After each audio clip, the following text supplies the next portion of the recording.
puede ser?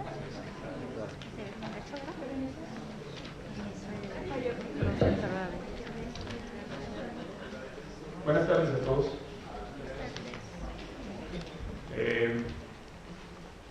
A nombre de la Universidad Nacional Autónoma de México, del Consejo de Publicaciones Académicas Ilustradas de la UNAM y de su red de directores y editores de revistas académicas y arbitradas también de la UNAM, y demás editores que se han ido sumando a esta red de editores que ya llevamos año y medio de operación en este seminario permanente de editores, les damos la más cordial bienvenida a esta quinta sesión del seminario, del segundo ciclo del seminario permanente de editores.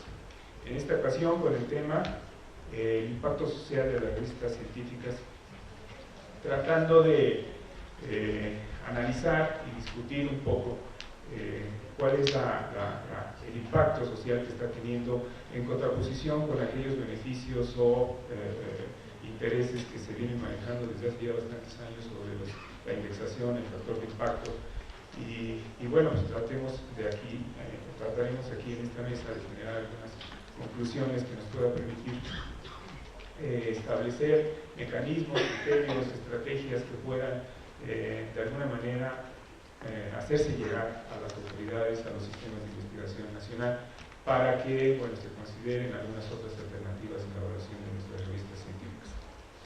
Les quiero leer, para iniciar nada más, un texto que me pidieron en la administración de la Feria del Libro, que les leyera. La Feria Internacional del Libro del Palacio de Minería les da la más cordial bienvenida también. Les recordamos al público asistente apagar o mantener en vibración celulares, radiolocalizadores y cualquier dispositivo que pueda distraer al público e interrumpir a los ponentes. Les pedimos de la manera más atenta no ingresar con alimentos, gomas de mascar o bebidas al auditorio. De antemano, gracias por su colaboración. Creo que a lo mejor las bancas están limpias de gomas de mascar, así que sigamos manteniendo eso. Les voy a presentar a los ponentes que nos acompañan el día de hoy en esta sesión. En el orden que los presente, va a ser el orden en que ellos estarán participando. Tendrán de 10 a 15 minutos para hacer alguna presentación, alguna intervención y comentario sobre el tema.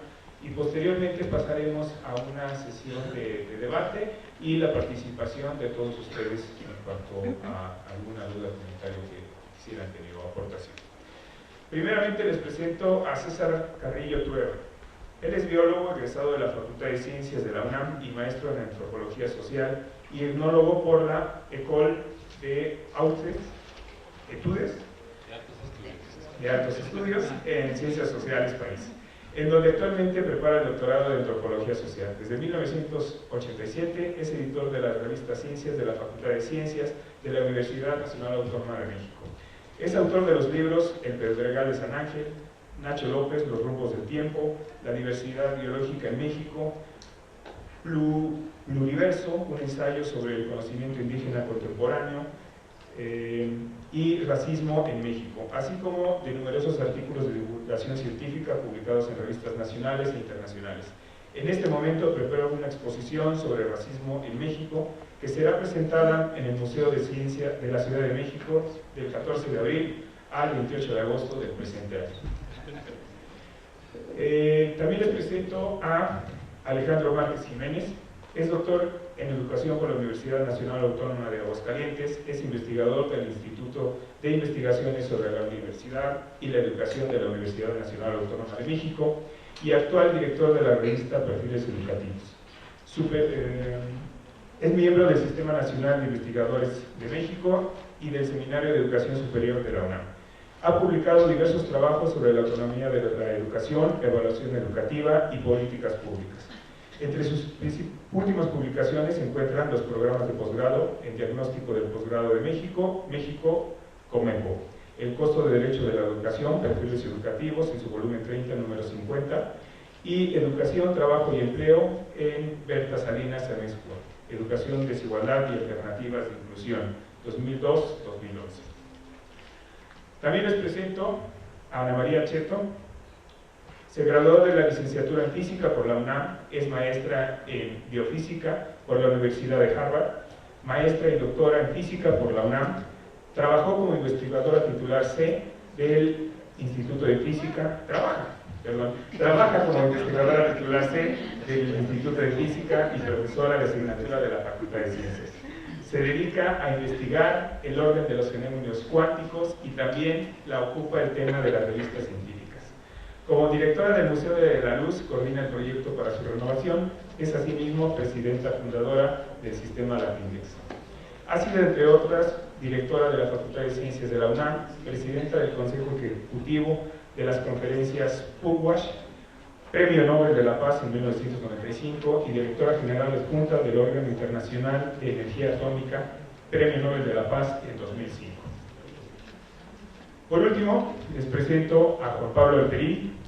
Él es licenciado en Informática y maestro en Geografía por la Universidad Waterloo de Canadá y doctor en Educación por la Universidad de Stanford en Estados Unidos. Trabaja como investigador en el Public Knowledge Project, creador del sistema OJS desde 2007 y es profesor de la Universidad de Stanford, de Simon Fraser desde 2014.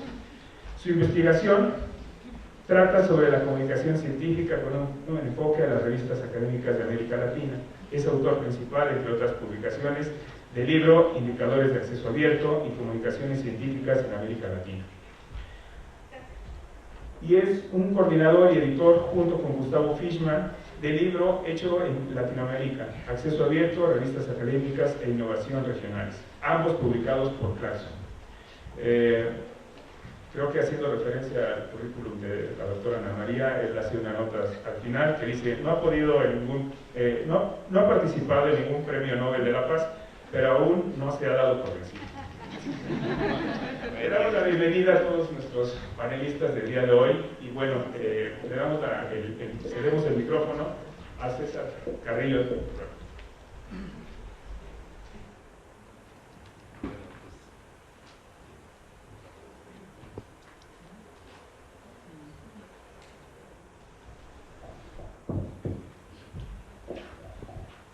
Buenas tardes a todos. Bueno, agradezco primero la invitación para participar en esta mesa, que es una mesa muy interesante, y bueno, la asistencia de todos ustedes, que es bastante nutrida, le da gusto una auditorio un poquito lleno. Yo hubiese querido que empezara Ana María, porque seguro ella trae todo mucho más sistematizado y más estructurado. Yo hago de entrada una revista de divulgación que ya es un poco distinto al tema en el que pienso se va a tratar sobre todo aquí, pero sí es una revista académica, obviamente, por eso estoy aquí, pero siempre la visión desde la divulgación pues es un poquito diferente. A veces incluso yo creo que somos mucho más críticos de todo el ámbito académico, porque lo vemos desde el ámbito de la investigación, porque lo vemos siempre como de una manera un tanto hacia afuera, porque la divulgación siempre ha sido vista en las instituciones como algo un poquito de segunda, diría yo, y esto puedo sustentar sin ningún problema. Entonces, bueno, yo hago esta revista de la Facultad de Ciencias, a lo mejor algunos ya la conocen, algunos no, aquí hay un par de ejemplares. Es una revista que ya cumplió 35 años y realmente, bueno, tiene, yo diría, toda la impronta de la Facultad de Ciencias. Entonces, yo voy a tratar de dar un panorama de cómo se sitúa la revista, cuáles son las, más o menos los ejes por los que se mueven, y siempre, bueno, es una mirada muy personal que no siempre corresponde con la política editorial, porque la política editorial siempre es más amplia y más plural de lo que puede ser el pensamiento del editor mismo, ¿no? Yo sí creo que hay una cuestión que se ha discutido bastante, que ya tiene mucho tiempo y que el recién fallecido Humberto Eco tocó en su última, una de las últimas entrevistas que yo leí con él, ¿no? De él, pues. Y es esta información que ya actualmente nos inunda, ¿no? Entonces, la cantidad de información que nos inunda, y sobre todo por la red, ya es imposible de manejar, ¿no? Siempre ha sido un problema, desde hace un tiempo se habla mucho de eso, hay datos ya así, ¿no? Muy precisos, por ahí tengo un estudio muy simpático de esta. Y él decía que justamente, como la red se ha vuelto este canal de exceso, de abundancia de información, y que yo creo que es la experiencia de cualquiera de ustedes. Busca un tema, empieza a encontrar 3, 4 cosas y hay un momento en que se asintotiza totalmente la información, ya de ahí uno no pasa.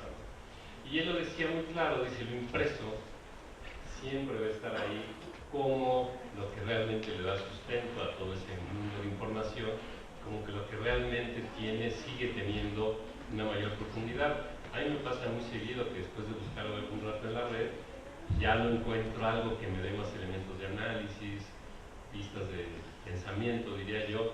Me voy a un libro que más o menos tenga un buen panorama, un buen divulgador, un buen libro más especializado incluso, y ahí empiezo a buscar y a encontrar, y puedo regresar después a este mar de información con elementos nuevos, ¿no? Y esto lo digo porque, bueno, pasa mucho con las revistas también de investigación.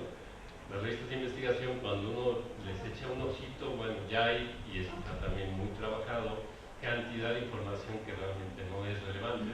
Estamos en un sistema que genera muchísima información, que tiene realmente poca relevancia, diría yo, y que además, dado que generalmente los artículos de investigación no tienen un gran contexto, porque cada vez se obliga más, ¿no?, a sacar el dato preciso que uno encontró y todo un mundo de paréntesis para hacer referencia a ese contexto. Ese mundo de paréntesis lo conocen los especialistas, obviamente, ¿no?, pero ningún lego, ¿no?, sabe exactamente de qué va, y entonces es una información muy fragmentada, poco contextualizada, que pueden haber hallazgos muy interesantes en todo ese mar de cosas, pero generalmente son cosas que realmente no tienen una gran trascendencia. Ya lo había dicho Kuhn, ¿no?, es su gran teoría, la ciencia normada, en el momento en que no aporta gran cosa al sentido, ¿no?, a la comprensión del mundo, diría yo, y hace falta que llegue alguien con alguna idea novedosa que realmente pueda aportarlo. Y digo esto porque en el caso, bueno, se liga con el tema de aquí, no estoy muy de acuerdo, pero para nosotros como revista de divulgación también es muy importante porque entonces toca directamente el ámbito de la comunicación de la ciencia. Es decir, la comunicación de la ciencia, ¿qué es? Tomar esos artículos que son así como la última novedad, por decirlo así, del conocimiento científico, o dar como una forma distinta de pensar el mundo, diría yo, a partir de la ciencia. Y es un dilema que yo sí veo muy claro en muchas publicaciones. Generalmente uno va a encontrar en los periódicos, sobre todo esta primera vertiente, toman el último hallazgo, apareció una nueva partícula, un nuevo, se piensa que una nueva galaxia, no sé qué, etcétera, etcétera. No, lo nuevo, lo último, y se dice nada más que apareció y no hay mayor explicación. Es como la novedad por la novedad. Y como es ciencia, todo lo que es ciencia de por sí es como intrínsecamente bueno. Todo lo que conozcamos siempre es como algo bienvenido. Y generalmente yo pienso que carece muy poco sentido y sobre todo no hay tampoco un ejercicio de periodismo que luego contextualice esos hallazgos, ¿no? Entonces yo sí pienso que hay dos cosas que nosotros hemos trabajado en la revista muy claramente. Una es como esta vertiente informativa, ¿no?, que para mí aporta muy poquito, y la vertiente más formativa. Yo diría que incluso en el ámbito de las publicaciones de ciencia, desde hace un tiempo hay como un cierto parteaguas, pero muy leve, porque pues las que dominan son las especializadas, ¿no?, las grandes revistas, pero hay ciertas revistas que han aparecido con un perfil medio, que buscan más bien como integrar, o sea, pensar un poquito más, yo diría, la ciencia misma y el mundo, ¿no?, y dar como una visión un poquito más integral de lo que es de lo que yo llamo la imagen del mundo de la ciencia. Pues finalmente la ciencia construye una imagen del mundo, se construye muy fragmentada, dada que la especialización en el ámbito científico es muy grande, y nosotros en el ámbito de la comunicación buscamos hacer una integración, ¿no? Para eso es más fácil porque no estamos haciendo investigación, aunque sí se hace una investigación para hacer un buen artículo de divulgación, pero no una cosa que produzca nuevos datos. Pero hay revistas de medio, diría yo, medio pelo, por decirlo de alguna manera, están buscando, no son las grandes revistas, pero que buscan integrar un poquito más. Pienso que no han tenido demasiado impacto, tanto éxito, como las que siguen siendo las principales por lo mismo, ¿no? Y bueno, yo quisiera también decir algunas cosas sobre estas revistas tan siempre vanagloriadas, y uno lo ve porque de alguna forma uno se vuelve observador de lo que pasa en el ámbito de la investigación. Hay muchísimas cosas que también las vivimos como comunicadores, por ejemplo, la intervención cada vez mayor de las compañías farmacéuticas, por ejemplo, en algunos casos, o agroindustriales, ¿no?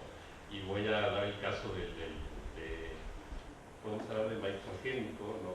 Con una investigadora de la UNAM, vivir, ¿no? Los datos de contaminación de maíz transgénico en México, y de repente la gran revista de investigación bloquea y no quiere publicar más sus relatos, diciendo que no tienen sustento. Además, con la idea de que es un trabajo hecho en un laboratorio del tercer mundo. Entonces ahí empieza una serie de asimetrías, ¿no? Que siempre existen entre países del primer mundo y el tercer mundo. Las revistas súper indexadas son todas del primer mundo, básicamente, ¿no? Y hay este tipo de relaciones totalmente desiguales, ¿no? O, por ejemplo, aparece un artículo donde se dice en alguna revista de medicina que tal medicamento no sirve ya para regular la presión, por ejemplo. Y el señor que ha tomado toda su vida, o lleva 20 años tomando esa pastilla, lee en el periódico y dice, ¿cómo? Si a mí no la llevo usando. Y son cosas que uno se va enterando cómo funcionan las compañías, lanzan estudios, y al otro día aparece otro estudio, bueno, no otro día, pero a 2 meses aparece otro diciendo que siempre sí, que este medicamento sí sirve, pero claro, algunas cosas que se han encontrado. Y entonces hay un manejo de la información y de la investigación como muy orientado hacia ciertos aspectos que ya no son realmente nuestra idea de construir, de entender el mundo, y que generalmente las revistas de divulgación pasan, o sea, no se logran como medio filtrar. Nosotros sí tratamos como que en la revista haya una manera más integral de presentar el conocimiento, pues tratamos de que haya una transdisciplina, más allá incluso de la interdisciplina, sino que realmente haya, para tratar algún tema, diferentes especialistas de diferentes ámbitos. Buscamos el lenguaje sea más o menos accesible, de manera que realmente la gente pueda más bien pensar la ciencia, pensar el mundo, más que encontrar información. Esto no siempre ha sido fácil, lo digo así claro, porque se ve como una revista demasiado crítica. Yo diría, y creo que Ana María no me va a dejar mentir, el espíritu de la Facultad de Ciencias de la UNAM siempre ha sido crítico. La revista de la facultad no puede ser diferente. Entonces, en ese sentido, la revista se ha mantenido con una línea crítica de la ciencia, lo cual no quiere decir que sea anticientífica, como nos han ya dicho en varias ocasiones. Al contrario, yo pienso que cuando uno elabora una buena crítica de la ciencia, pues los elementos realmente interesantes del pensamiento científico quedan mucho más enaltecidos que cuando se pierden en mar de información, como que todo es bueno y da lo mismo, ¿no? Y además hay una reflexión de hacia dónde queremos ir, qué tipo de ciencia queremos en México, qué áreas son interesantes, qué problemas hay que poner sobre la mesa para discutir que impliquen ciencia, como el caso de transgénicos, el caso del cambio climático. Hay 1000 temas donde la ciencia está involucrada y todos los días casi los estamos viviendo, ¿no? El urbanismo en esta ciudad es un tema que ya hemos abordado en la revista, y uno lo sigue padeciendo como si nunca se hubiera hecho ningún estudio sobre urbanismo en el mundo, ¿no? Y la ciudad es un caos.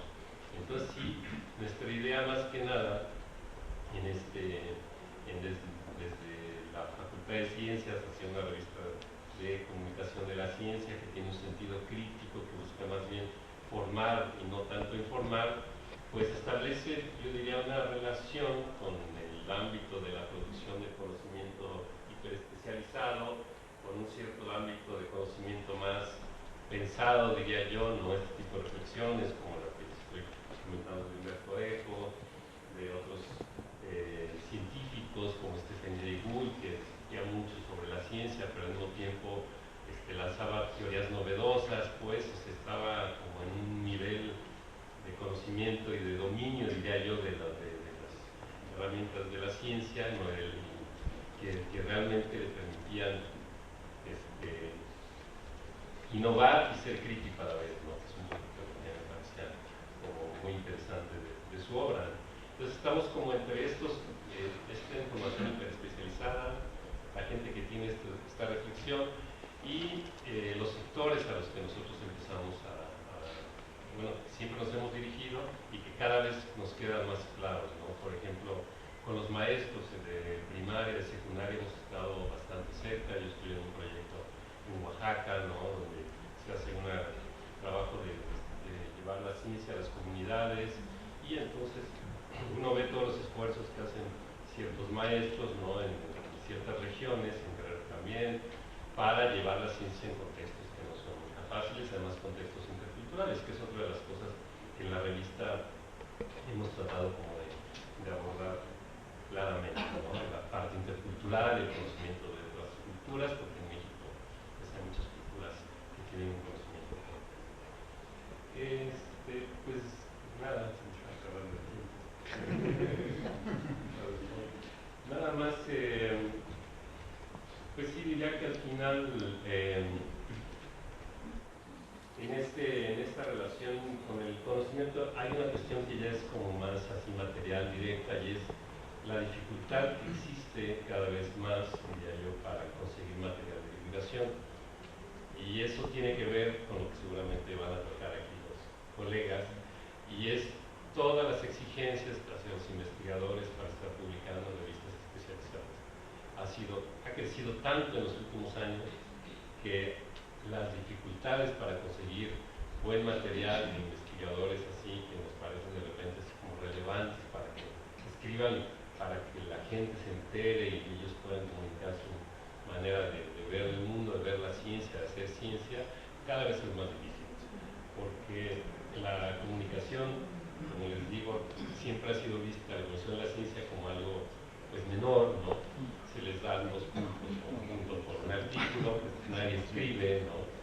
Y las exigencias por el otro lado son cada vez más grandes. Entonces ya el tiempo que tienen para hacer artículos de divulgación realmente se ha visto muy mermado. Muchas revistas de divulgación lo que han hecho es generado, gracias a que hay diplomados, estas maestrías ya de comunicación de la ciencia, se empieza a generar como personal más profesional, diría yo, pero entonces a mí me parece que toda la responsabilidad que se supone que deben tener profesores e investigadores de la UNAM, en el caso de la UNAM, pero pienso que todas las instituciones de educación y de investigación, ¿no? Públicas, de hacer comunicación de la ciencia, ¿no? De difundir esto también hacia un público mayor, pues está desapareciendo, ¿no?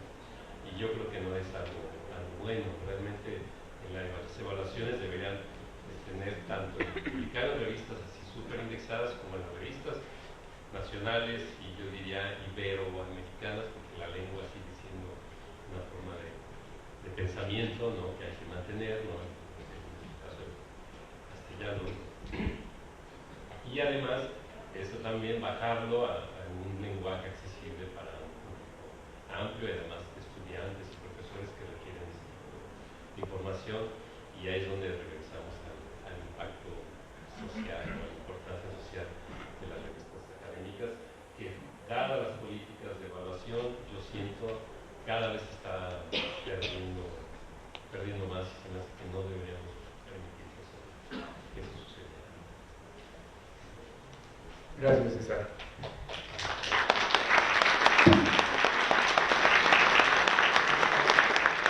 Ahora vamos a escuchar la presentación de Alejandro Jiménez. ¿Hay cambio de lugar? Sí, claro.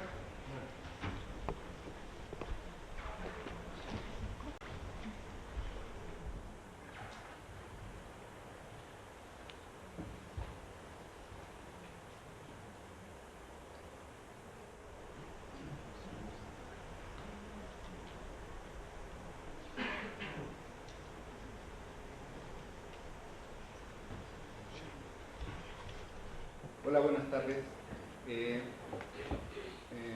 Al momento que nos hicieron llegar la invitación para participar en el evento, o sea, también nos hicieron llegar una serie de preguntas. Lo bueno de ser de los primeros es que dejé las difíciles para los colegas. Entonces me voy a intentar centrar en algunas de las preguntas que nos hicieron llegar. Y primero que nada sería, la primera pregunta era: ¿las revistas científicas se conciben como para lograr beneficios sociales. Pero en verdad hay un despapalle con esto de los beneficios sociales, porque hay diferentes formas de mencionar lo social. O sea, los beneficios sociales en ocasiones se considera como parte del debate entre lo público, lo privado, etcétera, etcétera. El ámbito familiar y el ámbito que queda fuera del hogar, como si fuera lo externo, la vida pública, etcétera. Y así hay desde diversas disciplinas, o sea, hay diferentes usos que se da este concepto de lo que se puede entender como lo social, y en ese sentido, ¿qué es eso que vamos a entender como beneficio social? Y este sería como el primer punto, y yo o sea, más que nada mi presentación se fija más que nada se finca en la dimensión económica y cómo se ha concebido esto, considerando que también la dimensión económica, o sea, ahorita tiene como una preponderancia en el discurso sobre una serie de temáticas que se tratan actualmente. Y por otra parte, porque también, o sea, les decía, cada quien jala para su cancha, o sea, yo he trabajado bastante más que nada lo que se denota como la economía de la educación, y la actividad científica, o sea, está ampliamente relacionada con este ámbito. Entonces, desde el ámbito del enfoque económico, casi los grandes problemas se perciben desde producción y distribución. O sea, quién produce, cómo se distribuyen los bienes, es decir, quién participa, quién pone los recursos y quiénes se benefician de la producción social. En este sentido, la actividad científica, les decía, podría verse como una actividad también como sería la educativa. O sea, ambas se consideran positivas para el desarrollo social. Se relacionan de forma, y aquí es un concepto que se dice sui generis, con los ámbitos público y privado. Y tercero, su importancia justifica el financiamiento público. Ahorita intentaríamos ver por qué se da esa situación. O sea, desde la perspectiva económica, ¿cómo se define un bien público? Se dice, la definición clásica desde la economía, son bienes o servicios que son no rivales o competitivos y no excluibles. O sea, ¿qué se entiende por no rivalidad o competitividad? Que pueden ser consumidos por cualquier cantidad de personas sin disminuir su valor. La revista científica, los artículos que contiene, o sea, no demeritan su valor porque alguien lo lea y pase al siguiente. Las fórmulas matemáticas serían otro bien de ese tipo de naturaleza, es decir, se usan y no demeritan para nada su capacidad o su valor. Prendas, o sea, íntimas, algunas propiedades que ustedes tienen, o sea, al momento desde que lo adquieren empiezan a demeritar el valor que tienen esas propiedades. No, o sea, la actividad científica vista desde la producción de artículos, o sea, tiene esta característica. Por otra parte, existe este principio de no excluibles. Son beneficios que no pueden limitarse a compradores individuales. Es decir, como invertir en el cuidado de un parque público. A menos de que nieguen el acceso a la gente y cobren las entradas, o sea, la gente podría transitar porque es un bien público.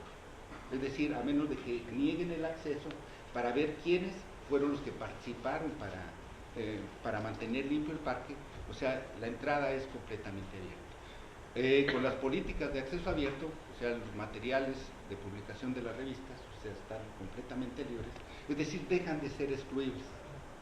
Antes, cuando se vendían y se entregan, dicen, pues tiene una parte que puede ser no excluible, cuando todos pueden acceder, pero también tienen una capacidad de ser excluibles cuando se venden y solamente lo pueden adquirir la gente que pague por ellos y los tenga en su poder.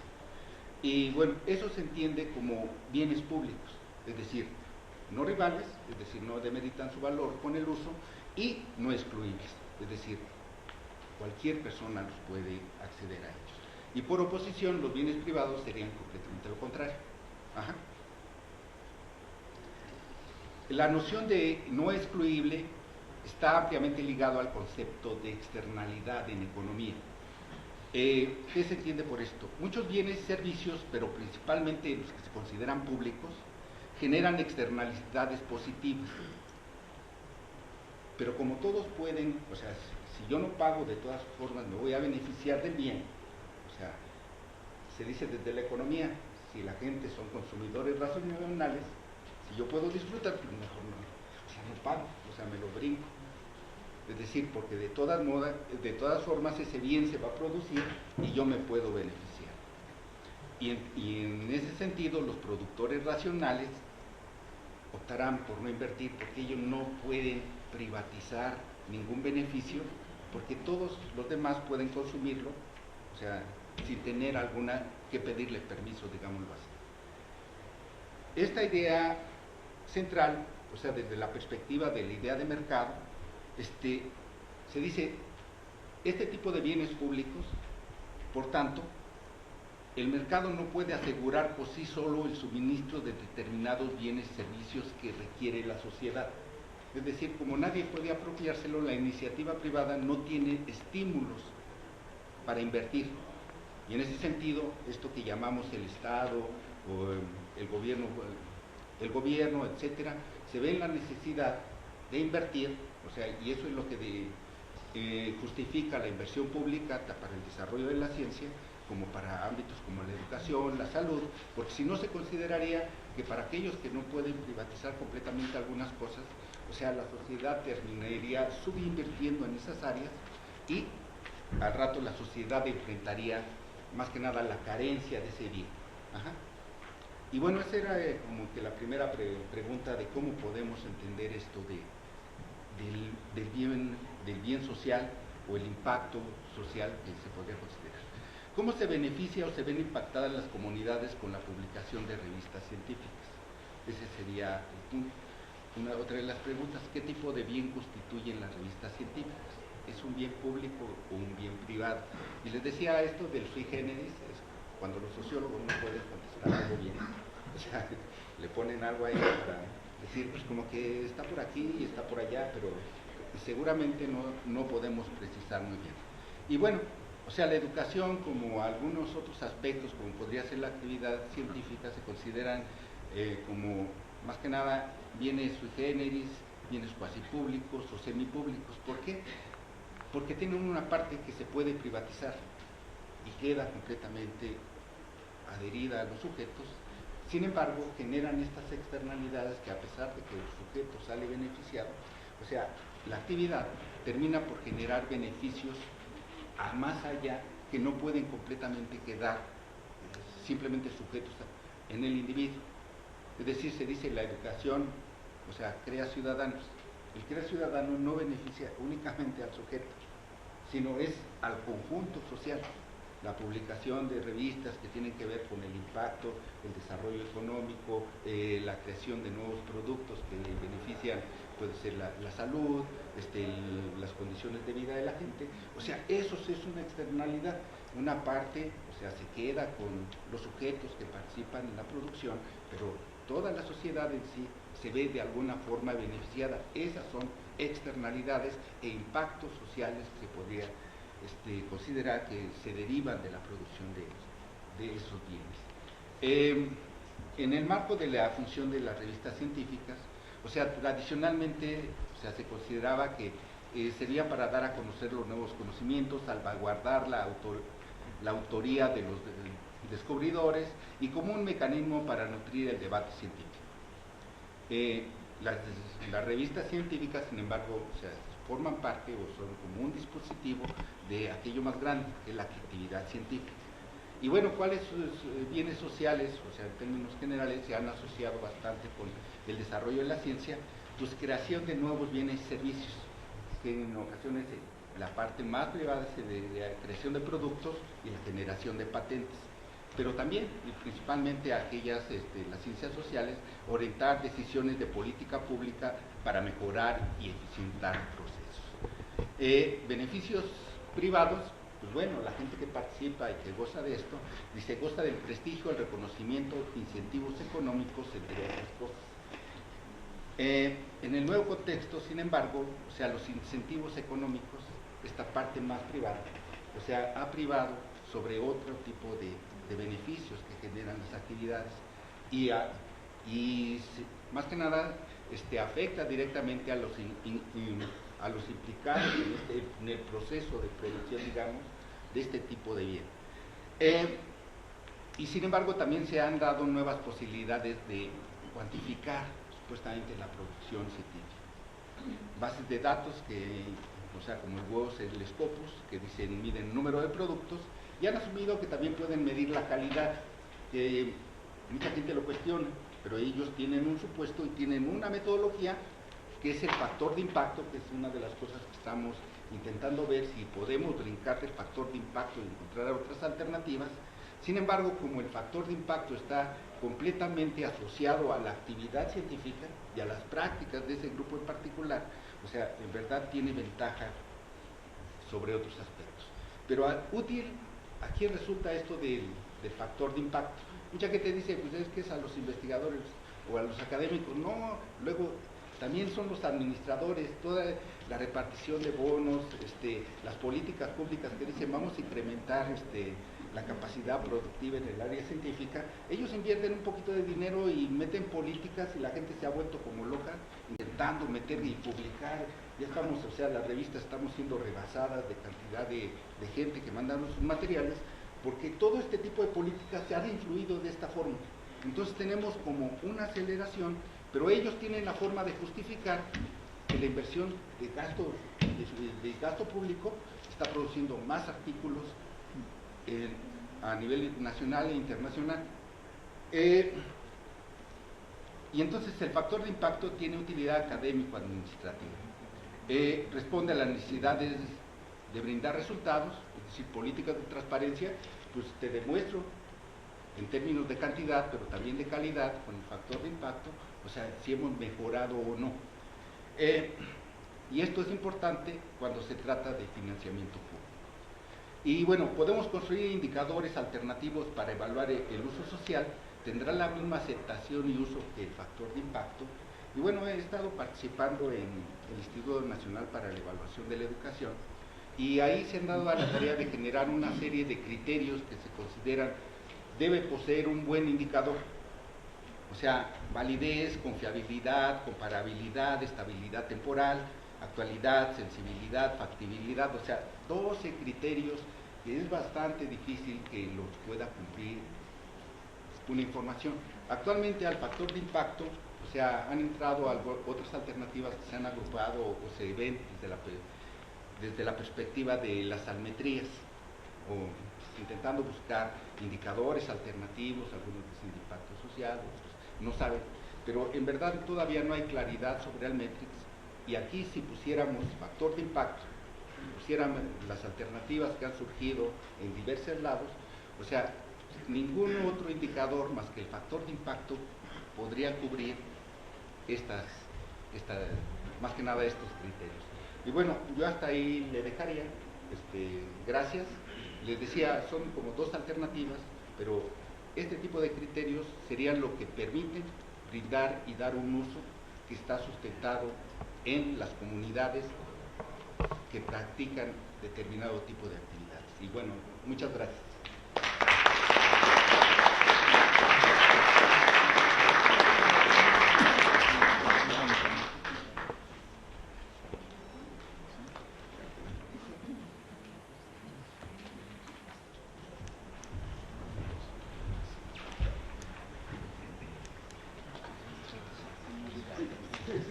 Bueno, ahí sí ya está presentada una propuesta sobre alternativas de criterios de evaluación de las revistas. Y bueno, ya se han mencionado también, ya se empezó a mencionar las otras alternativas, métricas alternativas que de alguna manera ahorita Juan Pablo también nos puede hablar un poco más de ello. Mientras tanto vamos a oír la participación de Ana María Cheto.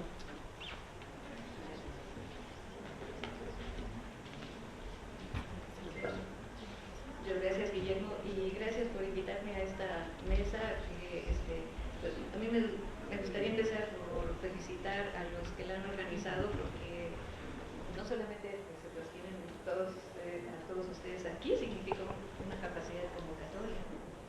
Pero me pareció muy interesante por la composición de la mesa misma, es decir, que haya un antropólogo social, que haya un sociólogo de la educación, ¿verdad? Que haya un informático que además es especialista en la educación. Qué bien estoy acompañada, muchas gracias. Pero también las preguntas que se nos plantearon, me parece que pues van muy al grano y se plantearon en un orden que espero que pues, nos conduzca a ciertas conclusiones con la participación también de ustedes. Ya se me antoja entrar al debate, pero ni modo, me toca primero pues decir un poco lo que yo había, las notas que me había hecho para mi presentación. Aquí hice un resumen en la primera lámina puse un resumen de las preguntas, no las puse completas, pero más o menos para guiar mi intervención. Y pues la primera pregunta de si las revistas se conciben para lograr beneficios sociales, pues yo sin ser socióloga, yo solamente soy física, ¿verdad? Que bueno, depende en primer lugar de qué grupo social hablamos, ¿verdad? Pero también depende de qué revistas hablamos, de qué revistas científicas.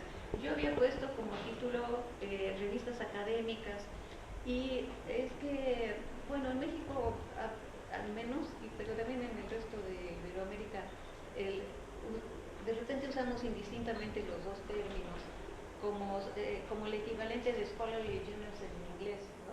Y prefiero decir revistas académicas porque de repente cuando oigo científicas se está pensando más bien en las ciencias exactas y naturales y se deja fuera las ciencias sociales y en fin, prefiero hablar de revistas académicas que son en buena medida producto de actividad científica en todas las ramas del conocimiento o de creación de conocimiento, porque también los arquitectos, aunque no sean científicos, pueden producir conocimiento, ¿no?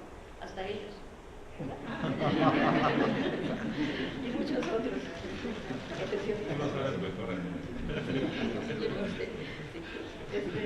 entonces, bueno, en el medio académico es demasiado común referirse a las revistas de investigación, o sea, las que son publicadas esencialmente por y para los pares investigadores, como las únicas revistas científicas.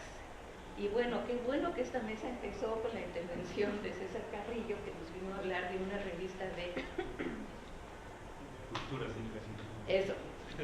Qué bueno que tú lo dijiste, porque la palabra divulgación no me gusta. No creo que sea una palabra adecuada para caracterizar la revista Ciencias y para caracterizar muchas otras revistas que se llaman de divulgación. No hemos encontrado el término adecuado, ¿verdad? Pero en fin, las revistas de investigación no son las únicas revistas científicas o académicas, y desgraciadamente muchos académicos las ven así, sobre todo a la hora de evaluarlas. Las otras no se toman en cuenta. La verdad es que hay muchas otras revistas científicas o, usando el término más amplio, académicas, que no son propiamente de investigación, y yo quisiera poner unos datos al respecto, sacados de la Tindex, naturalmente, respecto a las revistas iberoamericanas. Entonces, aquí las cifras son brutales. Bueno, yo no sé si haya conciencia de que hay en Iberoamérica un total de más de 24,000 títulos de revistas académicas. O sea, académica significa no es hechas con fines comerciales, sino con fines académicos. De que se vendan o no, bueno, pues tienen que sobrevivir de alguna manera. Algunas se venden, otras no. Y de esas, ven ustedes, pues hay revistas de investigación propiamente. En el directorio son más de 600, que es muchísimo. Hay técnico-profesionales, que tampoco es lo mismo que revistas de difusión o divulgación, y las que llamamos de divulgación científica y cultural, que son más de difusión, ¿verdad? Que no está el término, que son 4,700.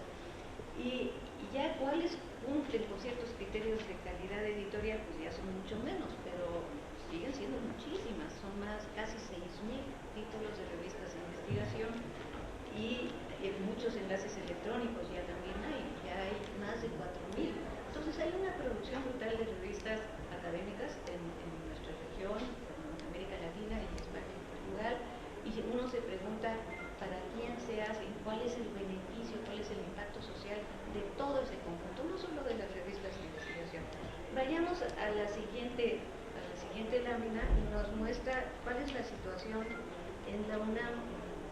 En la UNAM hay un total de 535 títulos según Latindex en el directorio, pero allí muchas de ellas ya no son vigentes y ese es uno de los problemas. Yo quería poner la cifra completa porque también nos hace ver, aquí estamos hablando de un problema de estabilidad, no de los indicadores sino de las revistas mismas, ¿no? ¿Para qué se producen si luego se cancelan, ¿no? o se dejan de producir?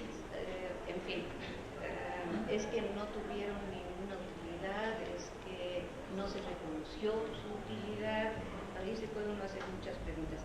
En fin, de las revistas que están vigentes, la UNAM tiene un total de, según la tiene, 127 de investigación, que no es poco, 76 de divulgación científica y cultural y 31 técnico-profesionales, de las cuales pues una fracción está en el catálogo y también ya empieza a ver y están surgiendo muy rápidamente revistas electrónicas. Yo pienso que las revistas de difusión y divulgación y las técnico-profesionales son las que se producen más con la intención de un impacto social más directo, ¿no? Y las revistas de investigación, muchas de ellas, si ustedes incluso ven la exposición de motivos o la razón que les da, que motiva su creación, ¿verdad? No se está pensando en términos de un beneficio social, es muchas veces una necesidad que tiene la propia institución de tener como una tarjeta de presentación, ¿verdad? Y por parte de los investigadores, pues sí, lamentablemente, uno de los motivos principales para contribuir a estas revistas es la presión de la que se habla ahora, que no hablan ustedes dos, o sea, la presión por los puntos para estar bien colocado en el Sistema Nacional de Investigadores y en otros sistemas que adolecen, digo yo, que sufren o, en fin, que tienen sistemas similares de evaluación, que son ya prácticamente todas nuestras universidades. Entonces, ahí ya no, la motivación por contribuir a un beneficio social ha quedado relegada, ¿no? entre los investigadores y entre los editores mismos de ese tipo de revistas. Pues son más bien las revistas de otra naturaleza, de otro perfil, las que tienen ese beneficio social más en la mira. Pero yo no creo que sea una cuestión comercial. Y por eso me parece muy pertinente que nos hagamos aquí esta pregunta. Ya el simple hecho de preguntárnoslo significa, estamos poniendo este tema sobre la mesa, veamos con más cuidado, realmente las estamos produciendo para que tengan beneficio social, directo o indirecto, ¿no? ¿Y qué significa beneficio social? Ahí me gustaría regresar al punto que ha sido mencionado por Alejandro. Pero antes quisiera yo pasar a la siguiente pregunta, porque si no me va a pasar lo mismo que mis antecesores, si me va a botar el tiempo. Podemos construir indicadores para evaluar el uso social de las revistas y que permitan medir su utilidad y beneficio para la población en general y no solo en el uso académico. Yo digo, sí se puede. Yo pienso que sí se puede y que conviene hacerlo. Hoy en día es mucho más sencillo gracias al Internet, porque muchos de estos indicadores, como vamos a ver seguramente de Juan Pablo, pues necesitan del Internet de manera esencial, pero habría que construir varios indicadores. Nunca un solo indicador da una imagen fiel, ni siquiera representativa de lo que se quiere medir. Si se quiere medir algo tan complicado como el beneficio social, que es una cosa realmente multifactorial, no se puede usar una cifra, ni el factor de impacto ni ninguna otra. Se tiene que usar un conjunto de indicadores, o se tiene que usar, si lo quieren llamar un solo indicador, pero multifactorial.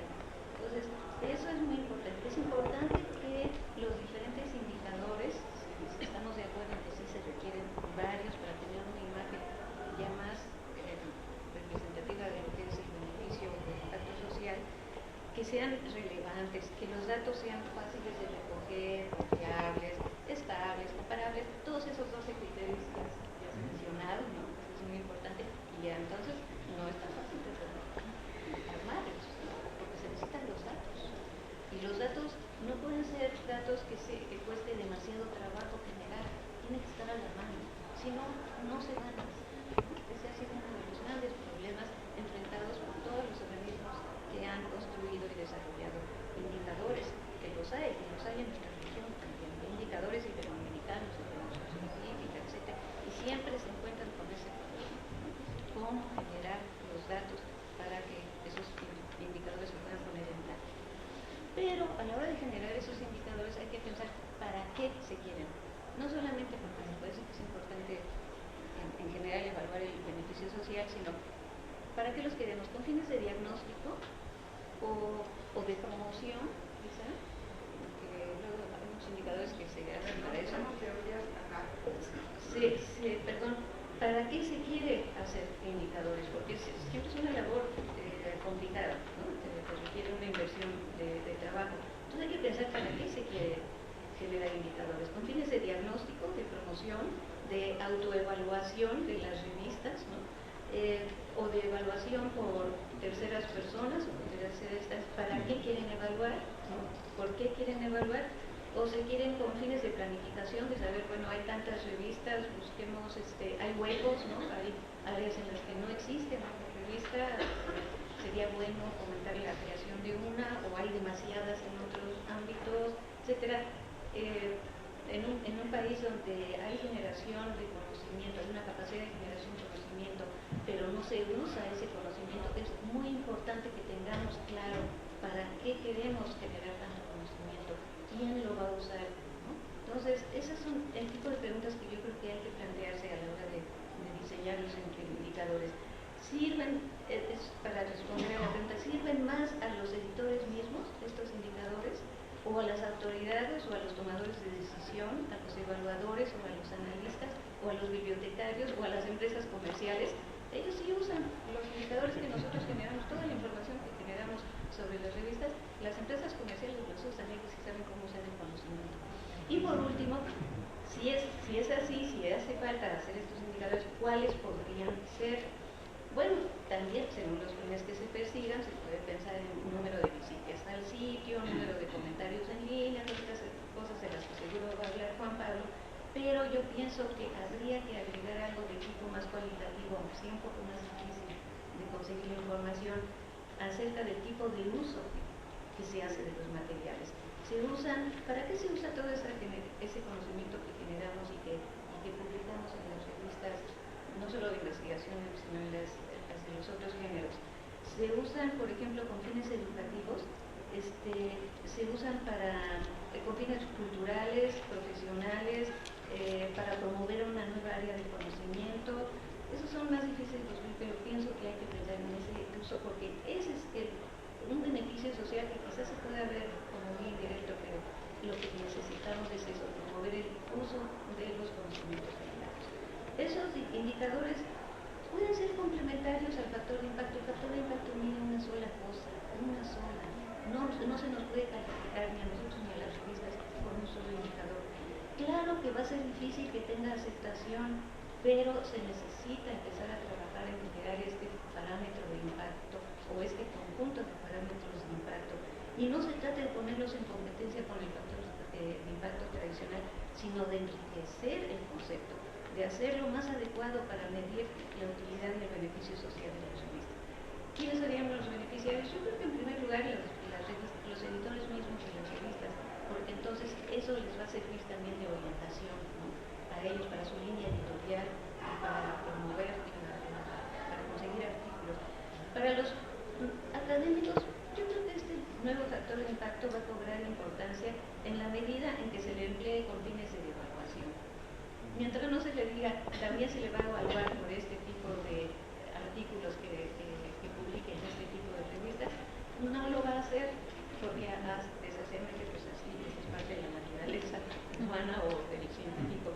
O sea, cuando se logra un acuerdo institucional para adoptar parámetros de impacto más amplios, más representativos de lo que es el beneficio social, y que se ponga en práctica, entonces sí a los académicos les va a interesar, van a considerar que les beneficia publicar en este tipo de revistas. Bueno, pues mis comentarios, pues lo dejo para aquí. Gracias.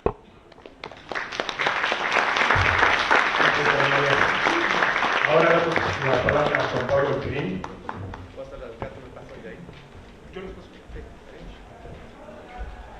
Antes de empezar, estamos hace ya una hora aquí, hace calor. Propongo que nos levantemos un minuto, estiramos un poco los brazos, nos despertamos y te quiero que pueden tener toda su atención en lo que... Bueno, sí, resulta que si no, con el calorcito acá saca adentro. Sí. Bueno, eso a gusto, va a haber hasta baile. Ya. Entonces ya con un poco de movimiento y vamos a acá viendo que ya. Okay. Listo. Ok.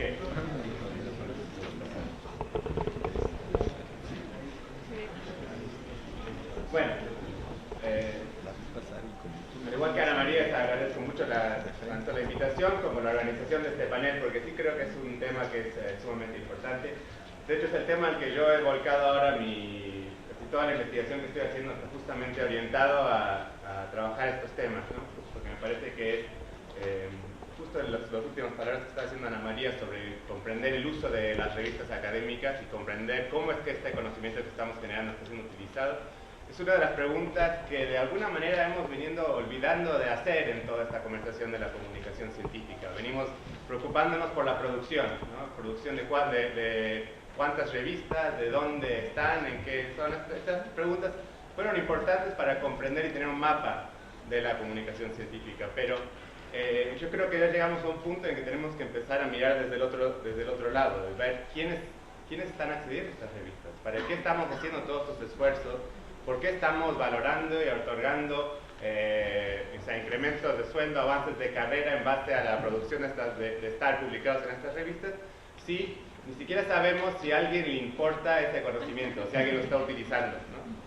Y bueno, pienso que la problemática de medir solamente un tipo de uso, de solamente decir, solamente las citas en otras revistas académicas es lo único que nos importa, me parece que puede llegar a ser una visión muy limitada de lo que es la potencial de todo el tipo de actividad académica y de producción de conocimiento, porque nos limita solamente pensar en cómo beneficiar a otros académicos. Entonces, lo que yo estuve trabajando justamente es tratar de preguntarme quién es que se beneficia de toda esta investigación latinoamericana. Vamos a ver.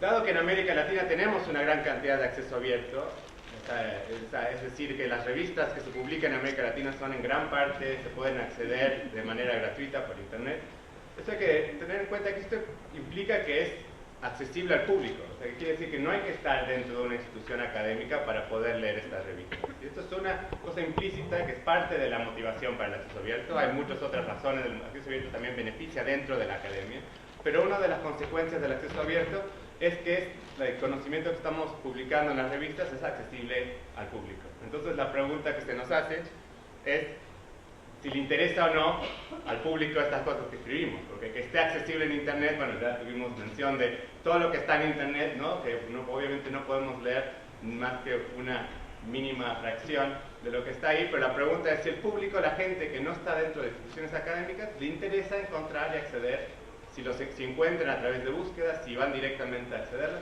si están interesados en leer las revistas que son publicadas en esta región. Entonces, para mi trabajo de tesis de doctorado, lo que hice fue justamente hacer esta pregunta. Agarré dos portales más grandes de revistas de América Latina, Redalic y Cielo, y la próxima, cuando estaba leyendo un artículo, después de estar sobre esa página unos 10 segundos, una serie de preguntas, en verdad que venía solamente una pregunta por usuario, quizá alguno de ustedes les tocó responder a una de estas encuestas, haciendo distintas preguntas, tratando de llegar a comprender quién es el público de estas revistas, sin ningún filtro sin tener que hacer una encuesta donde uno solamente puede encuestar al público que ya conoce. De esta manera es cualquier persona que llegue a la página y distintas preguntas como preguntar en qué rubro trabajan, si son estudiantes, si trabajan en una universidad, o preguntar, estoy interesado en este artículo por, y otra vez dar varias opciones de respuesta, o estaba investigando para, y también varias opciones. Pregunté la misma cosa de distintas maneras para tratar de comprender quiénes son las personas que están haciendo estas revistas. A pesar de que en muchos casos estas revistas no fueron intencionadas con el público no académico, fueron producidas y revisadas por pares y con la intención de ser leídas principalmente por académicos. Y lo que encontramos, lo que encontré, bueno, fue una muestra de, al hacer este tipo de encuestas automáticas en el portal, fue que puedes conseguir miles de respuestas, ¿no? En el portal de Redalí, que tienen revistas de no todos los países, pero bueno, de todos los países que están publicados en Redalí, casi 70.000 respuestas, ¿no? Que fueron 4 preguntas distintas, así que más de 18.000 respuestas por cada una. 28% de las personas que recibieron ese pop-up, esa encuesta que salió, contestaron. En el portal de Cielo estuvo solamente en los portales de Cielo Brasil, Cielo Chile, Cielo México, donde hubo más de 175.000 respuestas, o sea, más de 45.000 respuestas por cada pregunta, y casi la mitad de las personas encuestadas contestaron, ¿no? Y entonces, ¿qué es lo que encontré? Aquí es donde lo que pensamos en ver cuál es el impacto fuera, el impacto social o el impacto fuera de la academia de estas revistas. Podemos ver que en verdad vemos que, bueno, un impacto que nunca es considerado es el impacto con los estudiantes. En verdad estos portales, casi la mitad o casi un poco más de la mitad de las personas que acceden a estos portales son los estudiantes. Y aquí creo que el tema del idioma es uno que es muy importante. Los estudiantes haciendo trabajos para sus clases están buscando revistas principalmente en español, no revistas en inglés, como puede llegar a hacerlo a una comunidad académica en algunas áreas, pero están accediendo a revistas en español, en portugués, porque son las revistas que están en el idioma que ellos manejando, en el idioma en el que están haciendo sus trabajos para sus clases. La mitad de los accesos son en parte de estudiantes. El clásico académico que accede a estas revistas, el que imaginamos como el público, cuando hacemos del que siempre hablamos, es el académico. Ahora, pongo empleado universitario porque no puede, en verdad las preguntas eran basadas como trabajo en una universidad, entonces no puedo decir son profesores, son investigadores, solo sé que son personas que se dicen que trabajan en una universidad, ¿no? Entonces no quiero limitarnos ahí a pensar que, pero estas son el típico usuario que imaginamos, solo son 20 o hasta 25%. Estos son, en base a todas las respuestas, yo saqué más o menos porque los números obviamente variaban por cada respuesta, pero más o menos estaban en este entorno. Solamente un cuarto o un 20% eran el típico público académico al que imaginamos, son los que acceden a estas revistas. Y después tenemos personas que accedían por parte de su trabajo, o sea, que les preguntaban, estoy accediendo y es parte de su práctica profesional, o sea, gente que son trabajando, por ejemplo, en un doctor que accede a artículos porque está interesado en tratar algo de su paciente, o alguien que está, de alguna manera, en otra área que había mucho de estos era en el área de agricultura, ¿no? De gente que tiene alguna pregunta sobre algo de su trabajo y está buscando revistas accediendo. Y entre un 6, bueno, menos del 10% por razones personales, o sea, y se pueden imaginar aquí, también el caso emblemático de esto es el caso de salud, cuando diagnostican a alguien en tu familia de alguna enfermedad o uno tiene y quiere saber cuáles son los últimos tratamientos. Si un público educado puede ir a acceder a las revistas académicas, entender qué es lo que la comunidad científica está hablando sobre esta enfermedad, posibles tratamientos, algo, pero también esto existe en otras áreas, como ahora les voy a mostrar. En base a las preguntas individuales, si las buscamos, o sea, esto es solo para mostrar un poco de cada pregunta, el lugar de trabajo tienen un tipo de dónde saqué esas figuras anteriores, ¿no? Pero podemos ver más o menos que, como ven, en cada una de las respuestas, en el lugar de trabajo tenemos 75%, o sea, 50% alumnos, 25% académicos y después los distintos sectores del sector público, sector privado o del sector no gubernamental. Y también razones para acceder a artículos, razones académicas, razones personales, razones profesionales, más o menos los mismos números que les mostré en la tabla anterior. Por disciplina también podemos ver que hay variación, aunque más o menos se mantienen las proporciones, pero vemos que, por ejemplo, los artículos relacionados con salud son los que son más accesados por un público no académico. O sea, 20% de todas las descargas de artículos relacionados a salud son de personas accediendo por razones profesionales. aquí, si alguno se imagina, así doctores, enfermeras, gente trabajando en el rubro de salud que tienen alguna curiosidad por algún paciente. Sorprendentemente vemos que, por ejemplo, las artes y humanidades, que son lo que podemos llegar a pensar que tienen el impacto social más grande, porque son las cosas que pueden llegar a ser uno pensamos que son más de interés al público en general, tienen más uso académico que uso que todas las otras áreas. Las ciencias sociales y las humanidades tienen menos descargas por personas no asociadas con la academia. Entonces, lo que hay que notar es que este público, estas personas no académicos que bajan esos artículos, son personas que no escriben artículos académicos. Por lo tanto, no están citando artículos académicos. Entonces, cualquier intento de medir el impacto de estas revistas con citas va a ser un esfuerzo inútil, ¿cierto? Porque nunca van a aparecer estos usuarios que componen, incluso los estudiantes, principalmente escriben cosas con esos artículos, pero no son publicadas luego en un lugar donde se puedan medir. Entonces, tenemos que 75% de las descargas de las revistas académicas de Latinoamérica nunca van a llevar a una cita. Entonces, ¿cómo vamos a decir que el impacto de las revistas se puede medir con algo como un factor de impacto cuando solamente un 25% del uso es un uso que podría llegar a ser una cita? Entonces, la pregunta que se abre, bueno, ¿qué es esto de las métricas alternativas? Si usamos métricas, las altmetrics, métricas derivadas de la red social, puede ser, y esto es una pregunta que todavía no se ha logrado contestar dentro de la comunidad de investigación que estamos investigando estas métricas, puede ser que usando métricas derivadas de las redes sociales podamos encontrar a estos otros públicos. Puede ser que haya manera de medir el uso de estudiantes o el uso de profesionales o el uso por razones personales a través de ver quiénes están compartiendo artículos en redes sociales. Es una pregunta que tenemos la hipótesis de que quizás es posible, pero no se ha logrado determinar la manera concretamente de hacerla. Yo hice un pequeño proyecto piloto que no es, los números que ahora voy a mostrar, no es algo que fue una muestra muy pequeña y fue solamente algo que hice, fue en una tarde tenía que cerrar una parte de mi tesis, no me cerraba un argumento que estaba haciendo y dije tengo que tener acá algo que puedo buscar en las redes sociales, a ver si se puede argumentar que aquí es un lugar donde se puede llegar a quizá ver estos públicos. Entonces en una tarde hice un pequeño robot que hacían buscando a toda gente que había compartido un artículo de Cielo Brasil, preguntándoles, en verdad lo he preguntado en portugués, perdón, saqué de una otra presentación que tenía, pero preguntándoles en portugués, porque eran artículos compartidos en Twitter de Cielo Brasil, diciéndoles, esto es una encuesta por parte de Juan, le molestaría decirme si está usted afiliado con una universidad. Entonces un robot que mandaba un tweet cada 2 minutos a los 6.000 usuarios que habían compartido un artículo de Cielo Brasil en Twitter. Solamente 5% contestaron al tweet, pero les digo, esto fue algo que estoy ahora buscando hacerlo de una manera mucho más sistemática, y esto fue 2 años después de que ellos habían compartido el artículo. Y lo que encontré es que, bueno, sí se encuentran estos públicos alternativos en las redes sociales, por lo menos en Twitter. Tenemos 36% de los que contestaron a la pregunta del robot eran personas no afiliadas con la universidad. Y vemos que los que estaban afiliados con la universidad teníamos algunos estudiantes, algunas personas que decían que eran contratados por la universidad y algunos que nunca me aclararon cuál era su relación con la universidad.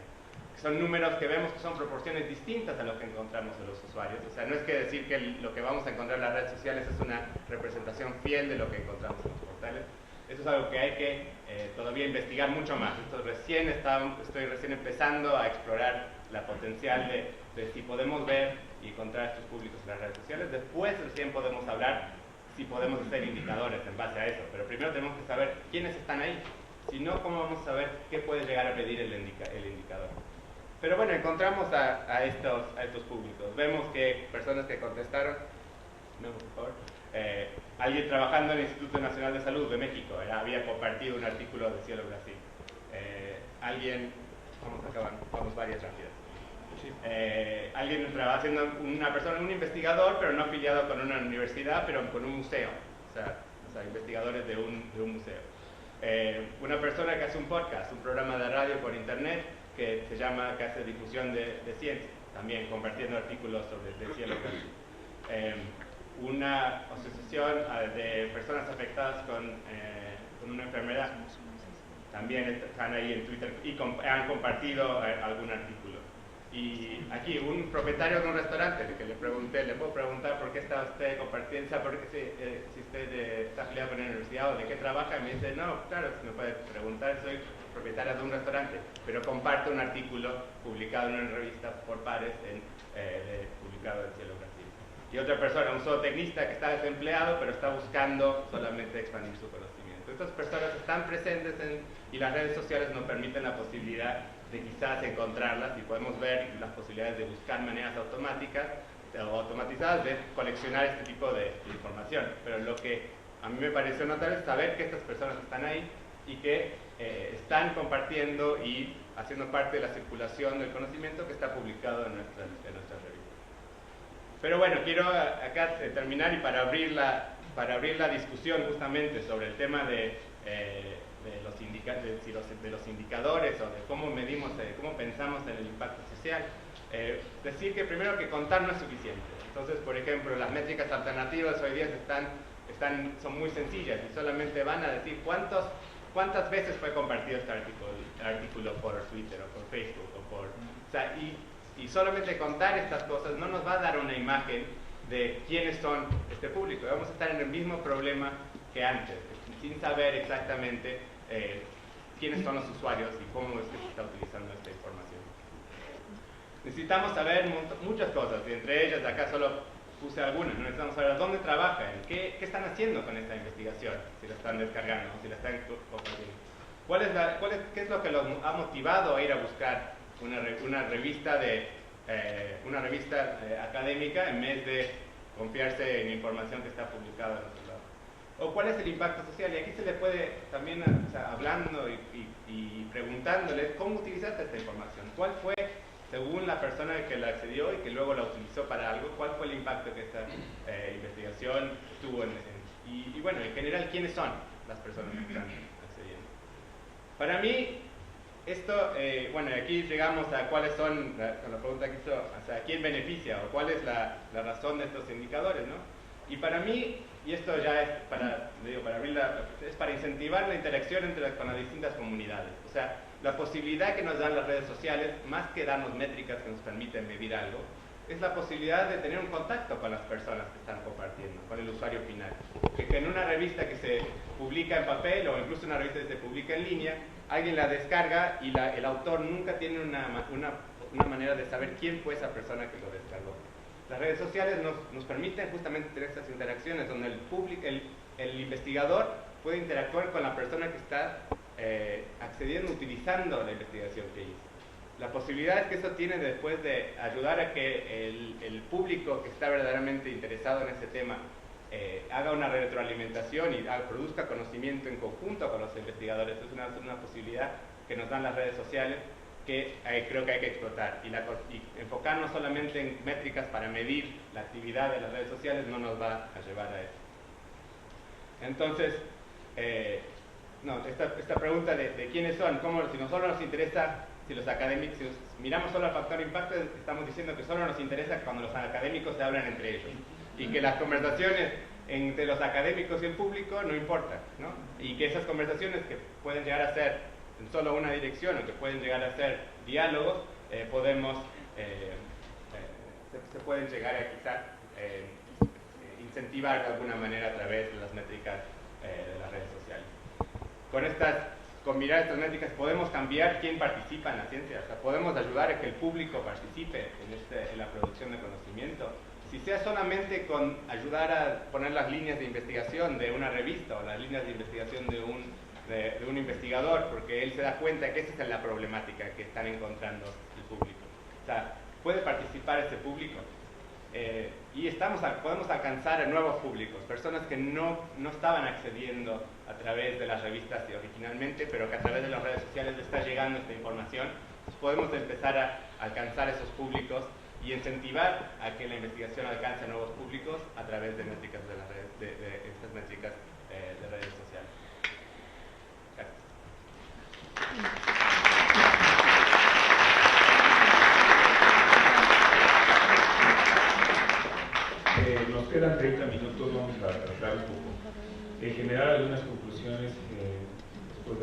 las intervenciones que tuvieron nuestros panelistas.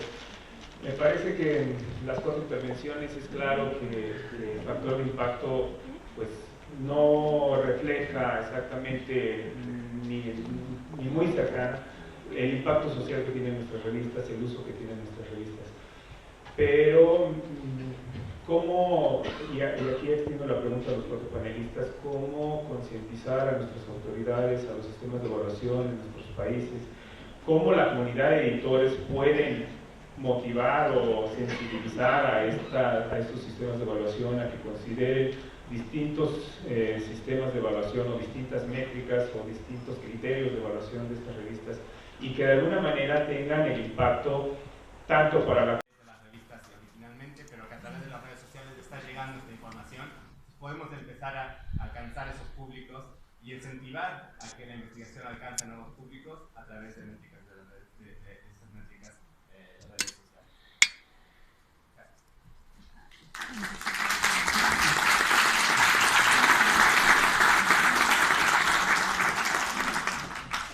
Nos quedan 30 minutos, vamos a tratar de generar algunas conclusiones después de las intervenciones que tuvieron nuestros panelistas.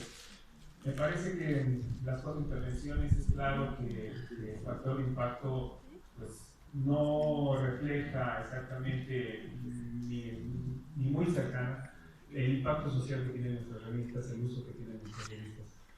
Pero, ¿cómo, y aquí extiendo la pregunta a los 4 panelistas, cómo concientizar a nuestras autoridades, a los sistemas de evaluación en nuestros países, cómo la comunidad de editores pueden motivar o sensibilizar a estos sistemas de evaluación a que consideren distintos sistemas de evaluación o distintas métricas o distintos criterios de evaluación de estas revistas y que de alguna manera tengan el impacto tanto para la comunidad académica, pero también tengan un mayor impacto sobre toda la sociedad en general.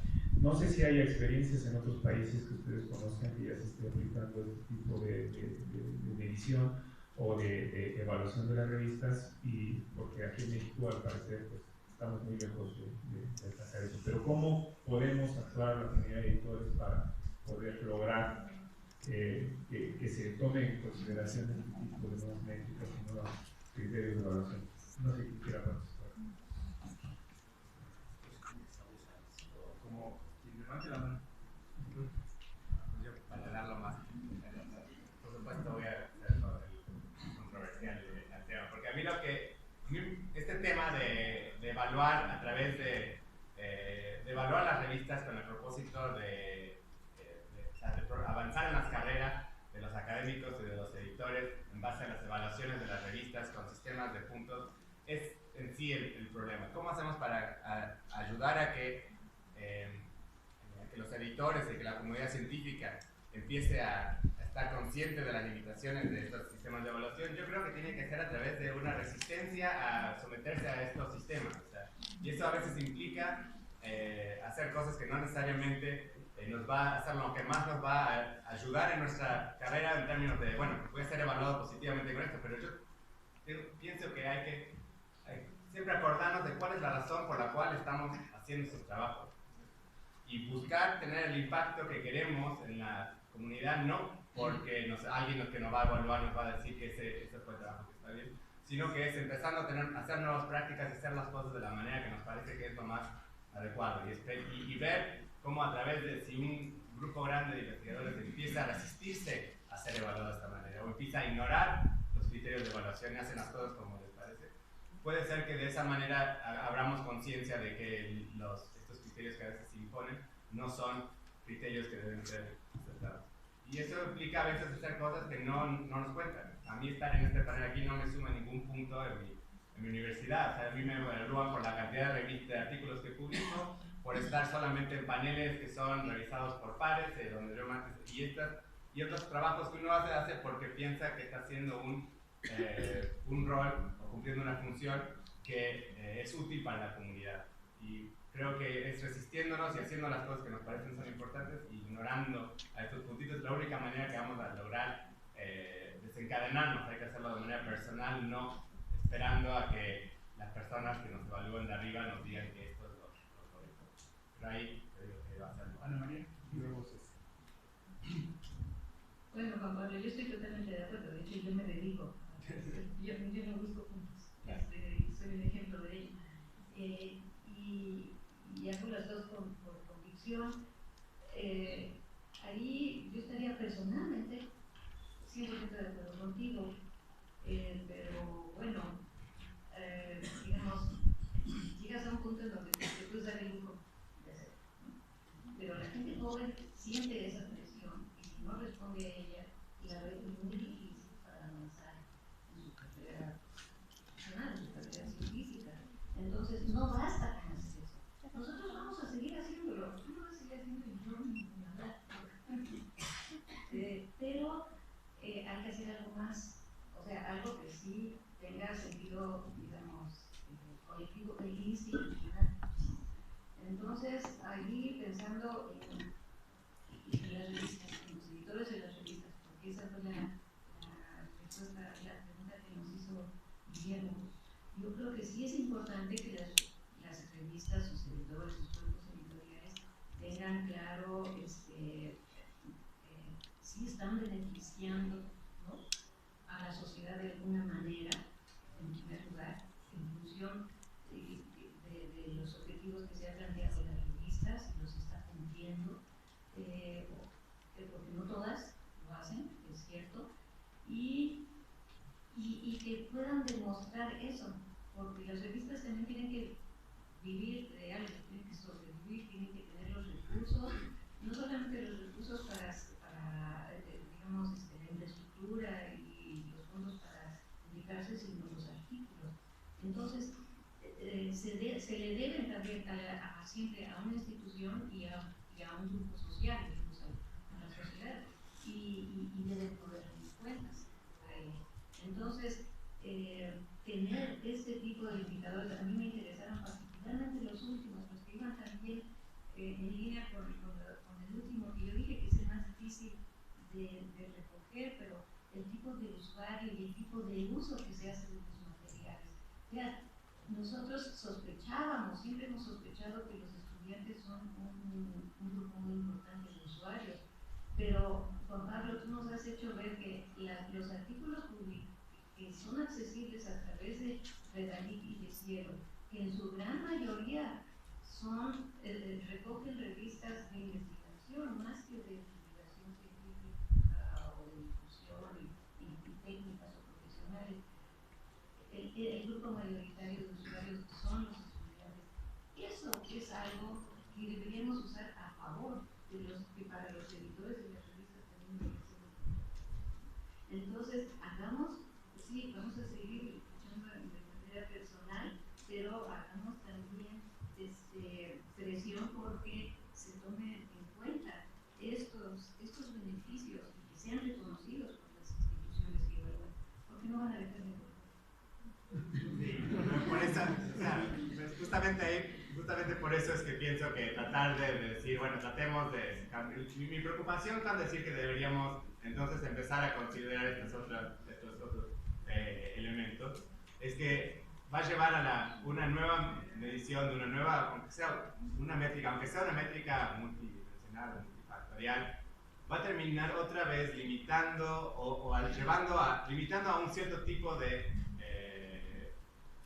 producción, un cierto tipo, o sea, otra vez la gente va a jugar el juego con las nuevas reglas en vez de estar concentrándose en tratar de tener el tipo de impacto que le interesa tener. O sea, ¿qué es lo que los motiva a cada uno de ustedes en editar una revista o en publicar un artículo? Y decir, bueno, yo me voy a concentrar en tratar de tener esto y puedo usar los indicadores para saber si estoy haciendo un buen trabajo, pero mi preocupación con esto de desarrollar métricas es que luego van a estar utilizadas y se utilizan y imponen un cierto, solamente valoran esas cosas. Entonces, si se aceptan 5 métricas nuevas que miden 5 cosas nuevas, ahora solamente es citas y esas nuevas 5 cosas. Y todo lo demás termina otra vez quedando afuera. Entonces, seguimos siempre en un problema perpetuo, ¿no? Entonces, la única manera que se me ocurre a mí es decir, yo no juego a esto de las métricas y quiero tener el tipo de carrera y éxito en mi carrera, que yo estoy entre estos investigadores jóvenes, en mi segundo año de ser profesor, donde si si no puedo avanzar en una carrera haciendo lo que a mí me parece que es importante, entonces pues, voy a tener que cambiarme de carrera. Y estoy dispuesto a abandonarlo si no quiero tener éxito en una carrera que no valore lo que a mí me motiva a trabajar, ¿no? Y ese tipo de compromisos, entiendo que no es algo que todo el mundo está dispuesto a hacer, pero creo que es la única manera en que vamos a poder salirnos de este cuadrado de evaluación con estos números y solamente eso. Bueno, son muchas cosas. No sé, a mí me parece que hay una cuestión con la evaluación, que ahora que fue todo el debate sobre la evaluación de los maestros del séptimo, lo manejó investigador del COMEX, Antón Gil. Manuel Girard. Vamos a una película de esta imagen del camión que va subiendo, que va el chofer, ¿no? Manejando con toda la máquina destrozada en una carretera deshecha de terracería, ¿no? Y alguien llega a evaluarlo, ¿no? Y entonces cuando el camión está en mal estado, el chofer está desvelado, etcétera, etcétera, todo es adverso y lo van a evaluar. Eso yo creo que en el fondo, yo llevo ya muchos años haciendo la revista de ciencias y me ha tocado ver de todo. O sea, y hay unas políticas, yo aprovecho de las instituciones de la UNAM, las políticas editoriales de la UNAM son pésimas, pésimas, pésimas.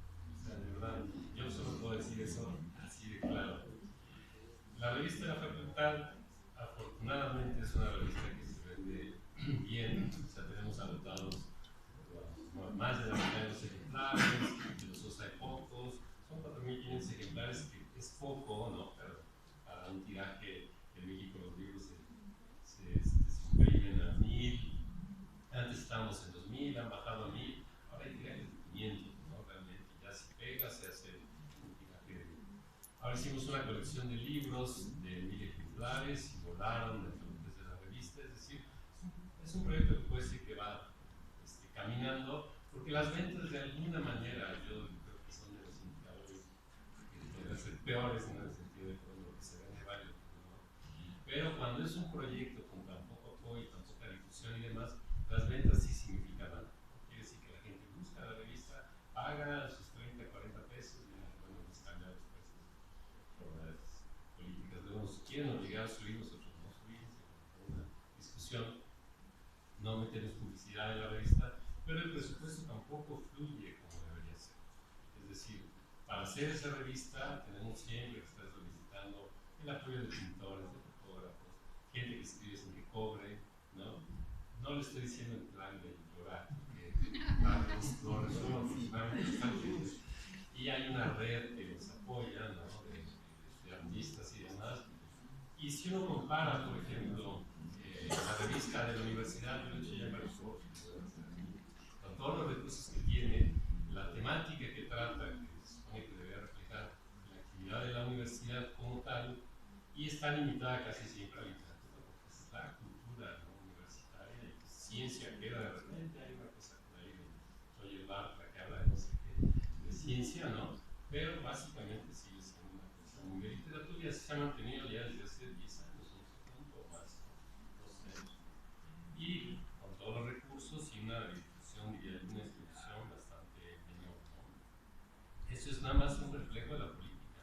Y lo mismo sucede con el caso de la evaluación de trabajo, tanto de investigación como de divulgación o de comunicación de la ciencia, ¿no? La manera como se evalúa la gente que hace divulgación y como se evalúa la que hace investigación y los parámetros que se emplean para ello. Entonces sí creo que hay una parte ahí de apoyo que cuando se quieren evaluar las revistas, lo digo Ana María, a lo mejor hay revistas que eran buenas, que no progresaron, que sacaron 3 números, casi la mayoría de las revistas que se hacen en la universidad y las instituciones tienen que pasar el bache de los 5 números, ¿no? Si pasan de 5 ya pueden sobrevivir, y entonces a lo mejor si llegan a 10, realmente es difícil. La verdad, la revista de ciencias en eso ha sido excepcional, ¿no? Con todos esos periodos, y tampoco estoy echando tantos guayabazos, sino que es una cosa que sí es digna para la universidad. universidad, porque son muchos años con un presupuesto muy reducido, pero ahí es donde yo quiero señalar una cosa que me parece fundamental y que de alguna manera no es que yo esté en contra de las redes sociales ni mucho menos, pero a veces crece demasiado la importancia que tienen las redes sociales. Yo creo más en las redes de las comunidades que sostienen los proyectos culturales, ¿no? Yo sí tengo la certeza, sí, porque lo he visto en muchos contextos, que no hay proyecto cultural que se mantenga si no tiene una comunidad atrás. Para mí, la revista de la facultad se ha mantenido porque hay una comunidad atrás, es decir, están los maestros de la facultad que siempre han apoyado, los investigadores de los institutos que son egresados de la facultad de ciencia. Tenemos la gran virtud en la facultad de tener, ¿no?, llenos la mitad de los institutos de la UNAM, casi, ¿no?, con investigadores, más los que migran hacia sociales, hacia filosóficas, etcétera. Entonces, si tenemos una red que nos ha siempre apoyado, más los estudiantes que siempre están ahí, se acercan, mandan un artículo, más toda esta red que tenemos de artistas alrededor que han estado apoyándonos.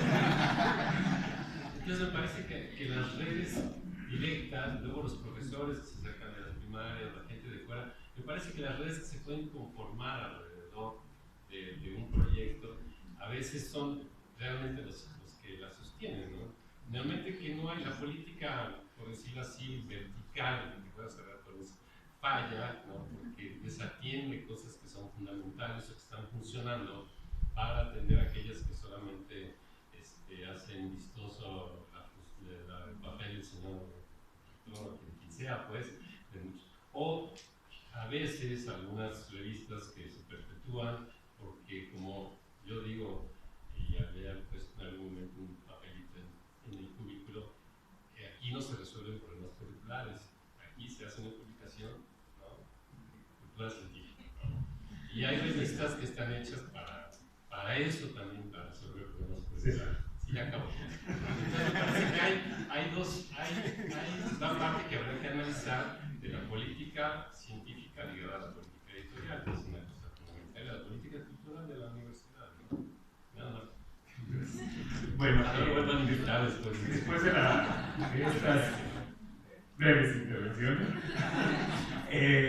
no sé si alguien del público quiera hacer algún comentario. También les pido que sean muy breves y concretos, por favor. Pues levantamos la oportunidad a las manos que se levantaron ahorita, que fueron 5, y contestan los panelistas. Por allá, por favor. Felicidades a la mesa. Yo soy Luis Arturo Rivas, soy director de la revista Investigación Administrativa. Y para dar un poco de ideas de esta medición alterna de métricas, existen 2 portales de medición, que es ResearchGate y Academic.edu.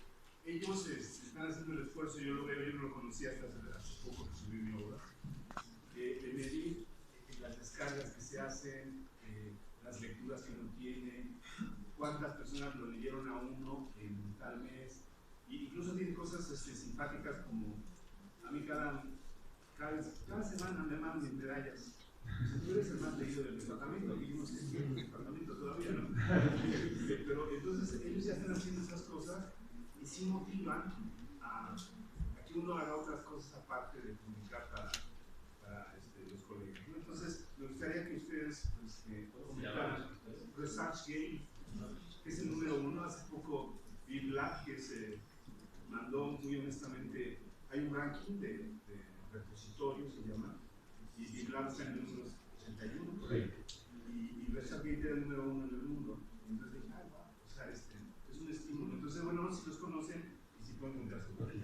¿Quién? ¿Por ahí alguien más en el levantó? ¿Allá atrás y luego sigue aquí? Sí. Por favor. Soy Arturo Silva. Breve, por favor. Sí, soy editor también de una revista de psicología y quisiera yo realmente nada más manifestar aquí la posición en el sentido de apoyar la postura de Juan, en el sentido de que si yo soy un académico de 37 años en la universidad, pasé el sistema en donde trabajábamos con ese interés de tener impacto en mi conocimiento, a que ahora me lo estaba dando a mi bolsillo, y creo que esa política, después de 37 años que yo la he vivido, creo que sí, nomás nos ha producido que veamos la producción de parte de nosotros los académicos, en función de lo que nos va a afectar en el bolsillo, más que en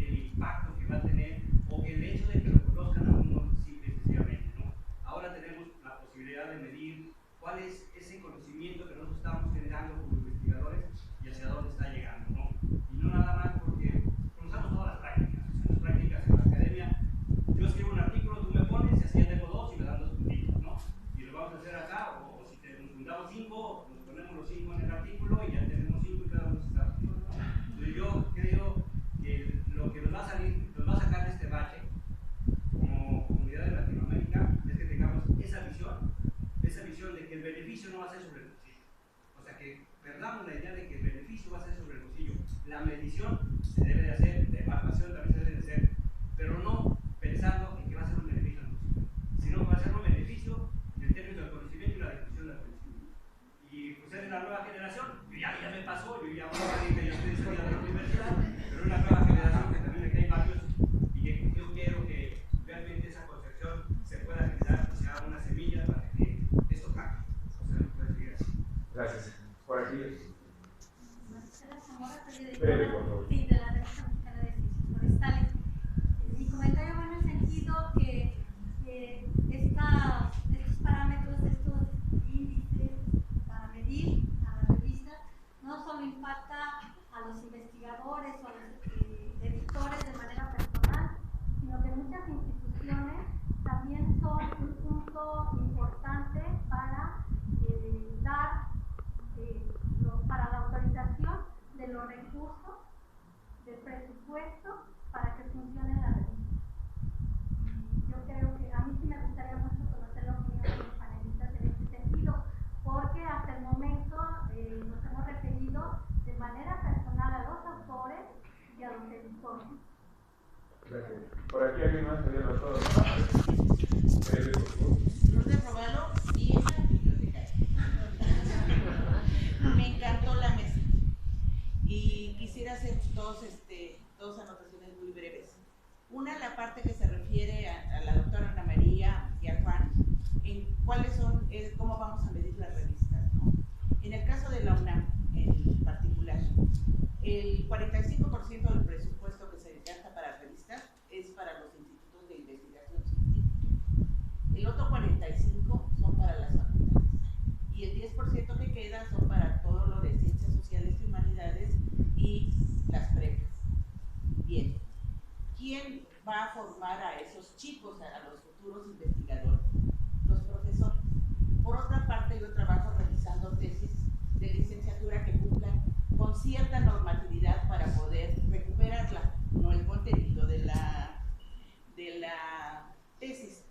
Entonces, los profesores, hay algunos que se distinguen, suponiendo exacto los de la Facultad de Ciencias, Ingeniería, todo en la parte de posgrado, biotecnología, en la parte de ingeniería de nanotecnología y esto, por todo el que sí dan los créditos, que cuando nosotros revisamos, no lo checamos, revisamos, ya nos entregan las tesis editadas electrónicamente, pues sale en azul todo a la dirección. Entonces eso te está hablando de que el profesor sí se está ocupando de que tengan unos artículos nuevos. Hay otros que son en forma a lo viejito, como nos gusta, con el papel, pero la mayoría de los electrónicos de ciertas facultades sí están conectados, están correctos. Y la otra parte de la parte social, que es muy importante, también hablamos un poquito de cuando los científicos quieren llegar al extensionismo, o sea, esa información científica para todo público.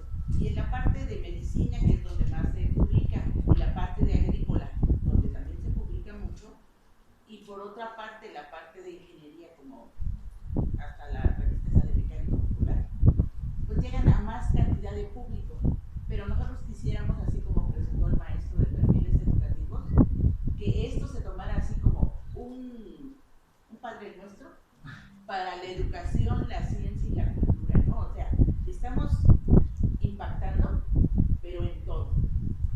Y estas partes a las que ustedes se han referido, y bueno, las que tú presentaste, muy importantes, el Redalí, que es de todo, y sí en lo que es mucho más especializado y más seleccionado, pues nos van dando esas partecitas que nos van a permitir hacer todo el rompecabezas, y pues podemos hacer mucho, ¿no?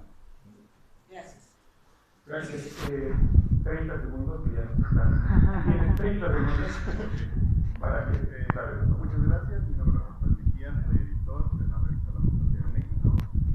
Yo tengo la impresión de que habría que reestructurar muchas cosas, no únicamente en cuestión de cómo enfocamos la ciencia, cómo se enfoca la ciencia, sino también la sociedad, qué es lo que estamos dando valor para qué es lo que llamaríamos generar impacto.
izquierda a derecha, en un minuto. En un minuto, César, por favor, una conclusión. Pues sí, yo pienso que, bueno, por un lado hace falta un mayor apoyo a toda la parte realmente de publicaciones y de edición de revistas académicas, yo diría igual que Ana María. Y en cuanto a los criterios de evaluación, yo estoy de acuerdo con Ana, me parece que no funcionan estas cosas cuantitativas así, hay que buscar criterios más cualitativos, no es fácil, sí hay que evaluar. Y me gustaría que las evaluaciones, ese es como el sueño, que a los investigadores, profesores, los obligaron de alguna manera, había un poco esa idea antes, que hicieran al año un artículo de divulgación, un artículo para revistas. Hay estudios sobre eso que usted acaba de decir, de las revistas intermedias de agrícola, que son las que tienen mayor impacto social, realmente, lo dijo también la cita ahí. Y un artículo, obviamente, de investigación. Me parece que sí sería interesante que hubiera tres rubros que los investigadores buscaran de alguna manera. Yo sé que no es fácil para todas las áreas, pero sí como que eso no se perdiera. Y el lenguaje es algo que une, de alguna manera es algo que sí se tiene que procurar que el lenguaje la gente no lo entienda. Alejandro, que veamos cómo está listo. Bueno, rápidamente, les comentaba que esto que estamos viviendo es una confusión entre administración pública y mecanismos de evaluación a través, supuestamente, de distribución de recursos por productos. Esto se considera como evaluación de alto impacto al momento que reparte recursos hacia determinadas comunidades por lo que estás supuestamente produciendo. O sea, los indicadores siempre se van a mover hacia arriba. Para los administradores es algo efectivo que les da indicios de que está funcionando su política. Sin embargo, se considera que toda la gente que está sometida a estos mecanismos harán todo lo posible por mejorar su posición y obtener el estímulo, menos lo que idealmente se espera. Gracias. Quiero contestar, bueno, primero del tema de con ResearchGate y academia, porque a pesar de que de cierta manera están cumpliendo una función y están trayendo algunas métricas de uso que son valiosas para los investigadores, hay que recordar primero que son dos entidades comerciales que están tratando de sacar provecho justamente de la misma manera que se hacen muchos negocios en Internet hoy, que es a través de explotar los datos de los usuarios, ¿cierto? Y es medir y tomar en cuenta quiénes, eso es lo que están midiendo y vendiendo al final de cuentas, es la información sobre este uso. Aunque están dando un servicio, hay que tener en cuenta que no son repositorios de acceso abierto, sino que son los repositorios que tienen muchas de las universidades. Entonces están cumpliendo una función, pero creo que esa función son gratuitos, pero al final de cuentas siguen teniendo un enfoque comercial y las cosas que están publicadas ahí no necesariamente están respaldadas de la misma manera en una biblioteca con archivos donde van a permanecer y mantener esas cosas publicadas de manera perpetua. Esas pueden aparecer y desaparecer, igual que muchas otras cosas que están en Internet. No es lo mismo que tenerlos respaldados en una universidad. Pero sí están cumpliendo una función que actualmente no estamos cumpliendo dentro de la comunidad de revistas. Entonces creo que ahí es un reto. El reto no es para decir que estoy totalmente en contra de estos servicios. Lo que digo es que creo que ahí hay que darnos cuenta de cuál es el valor que están agregando. Y creo que es un valor que podemos nosotros mismos ofrecernos a través de las revistas, ofreciendo métricas del uso, mostrarle a los autores cuántas descargas tuvieron sus artículos, mostrarle cuál es el tipo de usuario que accedió, de dónde vinieron. Esas cosas son cosas que cualquier revista electrónica puede dar. No se necesita tener esas empresas que están viendo ese error. Pero bueno, entiendo que hoy día sí lo están haciendo. Entonces, más que nada, tener en cuenta que no son lo mismo que un repositorio de acceso abierto. Y lo último que quiero comentar también sobre los editores que tienen que tratar de sacar adelante las revistas y los recursos que se atan a las revistas. Que es, a final de cuentas, también haciendo el mismo problema que tienen los investigadores, que es, bueno, tengo que cumplir con estas métricas para que me den mis recursos para poder sacar adelante la revista. Y no puedo tener éxito como revista si no consigo los recursos. O sea, esas cosas, ese ciclo vicioso, ¿no? creo que la respuesta es más o menos parecida a lo que digo para los investigadores. Hay que también tratar de resistirse a estos sistemas y buscar maneras de conseguir argumentar por nuestras revistas de maneras que no es usando las métricas, sino que argumentando el valor y demostrando y pudiendo articular cuál es el valor que está agregando. Si no se puede convencer a alguien que la revista es valiosa y mostrándola de distintas maneras, entonces es una revista que al final de cuentas va a estar condenada a las métricas para siempre. Tiene que poder demostrar ese valor de otra manera y resistirse a estos modelos de incentivos y de recursos que nos atraen. Bueno, me uno al club de la existencia. Pero sí quisiera decir algo que yo creo que también hay que escuchar, atender a lo que es la vocación de uno como académico, como investigador. Me perdona César, pero yo no les diría a todos los académicos, a todos los científicos que divulguen, porque también hay unos que los hacen muy bien, otros no tanto, pero que se valore antes de evaluar, que se valore nuestras actividades. Y ahí ese es un problema de política académica, si se valora, entonces pero también en el caso de las revistas es cuestión de vocación, o sea, una revista con estas ideas se crea con una cierta complejidad, se plantea un cierto objetivo, si el objetivo está bien planteado, bueno, pues entonces la revista tiene razón de ser, y entonces ella misma se evalúa en función de esto, y los indicadores que va a buscar, el tipo de usuarios que tiene, el tipo de uso que se hace de sus productos, etc., va a ser para ver si está cumpliendo con sus objetivos. Y eso es lo que debería estudiar en esta técnica. Y entonces eso debería valorarse.